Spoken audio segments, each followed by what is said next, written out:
How to switch or remove player from Fantasy Premier League team. Let's get started.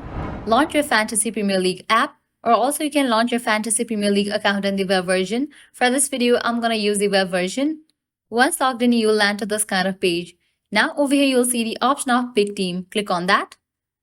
Now in this page, you're going to find the team you have made. Now how to make changes to it. In order to remove any of the player or switch the player, what you have to do is double click on the player. With that, you'll get this kind of pop-up. Click on the option of switch. Now at the bottom, you'll find the available players to switch. Go ahead and click on the player that you want to add to the game. Then click on switch. With that, the player will be changed. So this way, you can easily remove any player from Fantasy Premier League team. You can do the same for other player as well. Just click on it. Click on the option of switch. Go ahead and select the player of your choice. And again, click on the option of switch. With that, the players will be changed. So this is how you can easily remove or switch players on your Fantasy Premier League team. That's the wrap for this video. At the end, if you guys find this video helpful, don't forget to like, share and subscribe to our channel. Thanks for watching.